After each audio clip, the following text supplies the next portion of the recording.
സീസണൊക്കെ ആവുമല്ലോ, എല്ലാവർക്കും മാങ്ങ ഒക്കെ ഇട്ട് തുടങ്ങി കാണുമല്ലോ അല്ലേ. നമുക്ക് ഈ ഒരു മാങ്ങയും ഒരു 2-3 ക്യാരറ്റും ഉണ്ടെങ്കിൽ നല്ല അടിപൊളി അച്ചാറുണ്ടാക്കി എടുത്താലോ. ദിവസങ്ങളോളം നല്ല മാസങ്ങളോളം നമുക്ക് ഫ്രിഡ്ജിൽ സൂക്ഷിക്കാം കേട്ടോ.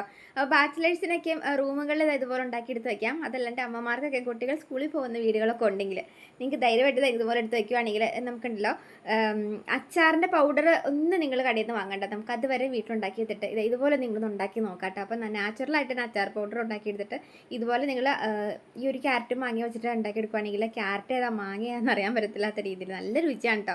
ഉണ്ടാക്കി നോക്കണേ. അപ്പോൾ നമ്മൾ ഇതുപോലെ 2-3 ക്യാരറ്റ് ഒന്ന് തൊലി കളഞ്ഞ് ചീമ്പി എടുക്കണം. അതുപോലെ തന്നെ മാങ്ങ കേട്ടോ.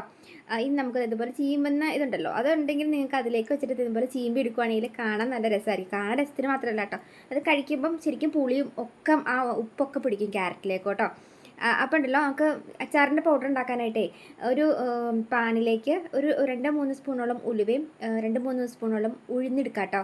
ഇത് രണ്ടും കൂടി ഇടണം. പിന്നീടല്ലോ നിങ്ങളുടെ കയ്യിൽ ഈ ഒരു കായത്തിൻ്റെ പൗഡർ കട്ടക്കായ ഉണ്ടെങ്കിൽ ഈ ഒരു നമ്മൾ വറക്കത്തില്ലേ, ഈ വറക്കുന്നതിൻ്റെ കൂട്ടത്തിലേക്ക് കട്ടക്കായ ഇട്ടിട്ട് വറക്കണം കേട്ടോ. അപ്പോൾ നമുക്കിങ്ങനെ പൊടിക്കുമ്പം ആ കായം ഉൾപ്പെടെ നമുക്ക് പൊടിക്കാൻ പറ്റും.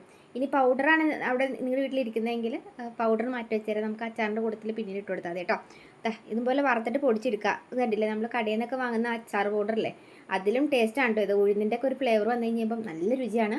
അപ്പം ഉഴുന്നിൻ്റെ പൊടിയൊക്കെ നമ്മുടെ അച്ചാറിലൊക്കെ ഇട്ട് ഉണ്ടാക്കുന്ന അമ്മമാർക്ക് അറിയാം ആ ഒരു ഫ്ലേവർ. അത് പ്രത്യേക ഒരു മസാലയ്ക്ക് പ്രത്യേക ടേസ്റ്റ് ആയിരിക്കും കേട്ടോ. അപ്പം ഇത്രയും കൂടെ കൂടിയിട്ട് ഞാൻ പൊടിച്ച് മാറ്റി വെച്ചിട്ടുണ്ട്. അപ്പോൾ ആ മിക്സിയുടെ ജാറിലേക്ക് തന്നെ നമുക്കൊരു ചെറിയൊരു കഷ്ണം വെളുത്തുള്ളി അരിഞ്ഞ് ഇടുക കേട്ടോ. പിന്നെ ആ ഒരു കൂട്ടത്തിലേക്ക് ഉണ്ടല്ലോ ഇഞ്ചി ഉണ്ടല്ലോ, ഇഞ്ചി ഇച്ചിരി വലിയ കഷ്ണം ഇഞ്ചി ഇട്ടോ കേട്ടോ. നല്ല ടേസ്റ്റ് ആയിരിക്കും. ഇഞ്ചിയുടെ ഫ്ലേവർ കൊണ്ട് കൂടി നമ്മുടെ മാങ്ങയിലേക്ക് ക്യാരറ്റിലേക്കൊക്കെ പിടിക്കും കേട്ടോ. അപ്പോൾ ഇഞ്ചിയും 2 കഷ്ണം പച്ചമുളക്, 2 കുഞ്ഞ് പച്ചമുളക്, എരിവ് കുറഞ്ഞ പച്ചമുളകാണ് എടുത്തിട്ടേക്കുന്നത്. പിന്നെ കറിവേപ്പില എടുത്തിട്ടുണ്ടായിരുന്നു. ഇത്രയും കൂടി ഒന്ന് പൊടിച്ചെടുത്ത് മാറ്റി വയ്ക്കുക കേട്ടോ, ചതച്ചിട്ട് മാറ്റി വയ്ക്കുക. ഇനി ഉണ്ടല്ലോ നമ്മുടെ പാനിലേക്ക് കുറച്ച് എണ്ണ എടുത്ത് വയ്ക്കുക, വെളിച്ചെണ്ണ കേട്ടോ ഞാൻ എടുത്ത് വയ്ക്കേക്കുന്നത്. പിന്നെ ഇത്തിരി കടുക് പൊട്ടിക്കാം. കടുക് പൊട്ടി കഴിഞ്ഞ് കഴിയുമ്പം നമുക്ക് അതിനകത്ത് കറിവേപ്പില ഇട്ട് കൊടുക്കാം കേട്ടോ.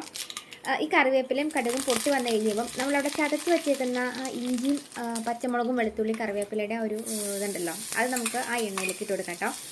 ഇനി ചെറുതായിട്ടൊന്നിങ്ങനെ വയറ്റി കൊടുക്കാം കേട്ടോ. ഒന്ന് മുരിഞ്ഞ് വരണം. നമ്മൾ ഇഞ്ചിയും വെളുത്തുള്ളിയും കൂടി ഒന്ന് കറിവേപ്പിലൊക്കെ കൂടെ ഒന്ന് ചെറുതായിട്ടൊന്ന് കരിമുരാന്നൊന്ന് മുരിഞ്ഞ് വരണം കേട്ടോ. നല്ല മണം കേട്ടോ അത് ഇങ്ങനെ മുരിഞ്ഞ് വരുമ്പം. ഇനി ഇതിലേക്കുണ്ടല്ലോ നമുക്ക് മസാലയുടെ കൂട്ടുകൾ ചേർത്ത് കൊടുക്കാം കേട്ടോ. നമ്മൾ ഉഴുന്നിൻ്റെ അതിൻ്റെ പൊടി ഉണ്ടല്ലോ, ഉലുവയുടെയും പൊടി, അത് നമുക്ക് ഇതിനകത്തേക്ക് ഒരു പകുതി ഇട്ട് കൊടുത്താൽ മതി, പിന്നീട് ആക്കിയിട്ട് കൊടുത്താൽ മതി.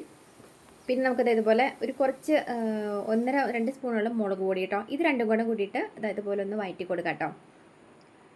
ഇനി വഴറ്റി കൊടുത്തിട്ട് നമുക്ക് ഇതിനകത്തേക്കുണ്ടല്ലോ ഇതുപോലെ കായത്തിൻ്റെ പൊടി ഉണ്ടല്ലോ, അത് ഇട്ട് കൊടുക്കാം കേട്ടോ.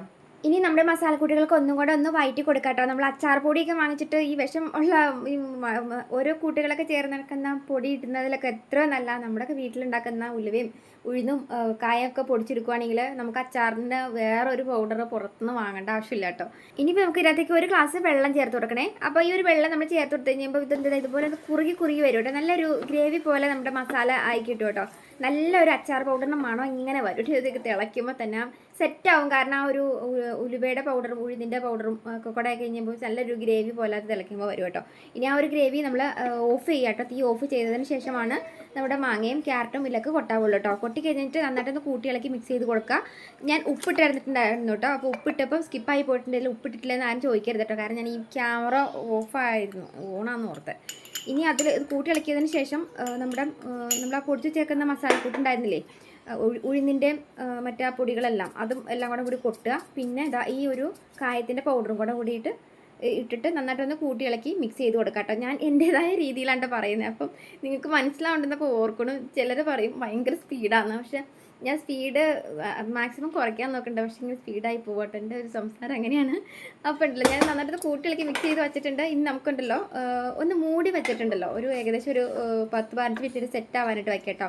വിനാഗിരി ഒഴിച്ചിട്ടുണ്ടായിരുന്നു, പറയാൻ വിട്ടുപോയി. വിനാഗിരി കൊണ്ട് ഒഴിച്ചിട്ട് സെറ്റ് ആവാനായിട്ട് വെച്ചിട്ട് നമ്മളൊരു 10-20 മിനിറ്റ് നേരം കഴിയുമ്പോൾ തുറന്നിട്ട് അതുപോലെ എടുത്ത് നോക്കിയിട്ടുണ്ടെങ്കിൽ ക്യാരറ്റും മാങ്ങയാണെന്ന് അറിയാൻ പറ്റത്തില്ല. അപ്പോൾ ആ ഒരു മാങ്ങയിലേക്ക് പുളി പിടിച്ചിട്ടുണ്ടാവും, അതുപോലെ ക്യാരറ്റിലേക്ക് പുളിയൊക്കെ പിടിച്ചിട്ടുണ്ടാവും കേട്ടോ. നല്ല ടേസ്റ്റാണ് കേട്ടോ. ഇതൊരു മസാലയ്ക്ക് പ്രത്യേക രുചിയാണ്. നമ്മളെ പൊടിച്ചിട്ട് ആ കൂട്ട് നല്ല ടേസ്റ്റാണ്. അപ്പോൾ നിങ്ങൾ ഉണ്ടാക്കി നോക്കുമ്പോഴായിട്ട് നിങ്ങൾക്ക് ആ ഒരു ടേസ്റ്റ് മനസ്സിലാവത്തുള്ളൂ. ഉണ്ടാക്കി നോക്കുക.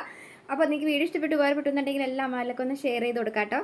പിന്നെ ഉണ്ടാക്കിയിട്ട് കഴിച്ചിട്ട് എങ്ങനെ ഉണ്ടായിരുന്നു, ശരിയായെന്നുള്ളത് അപ്പുറം ഒന്ന് കമൻറ്റ് ചെയ്യണേ. അപ്പോൾ നല്ലൊരു കാണാം.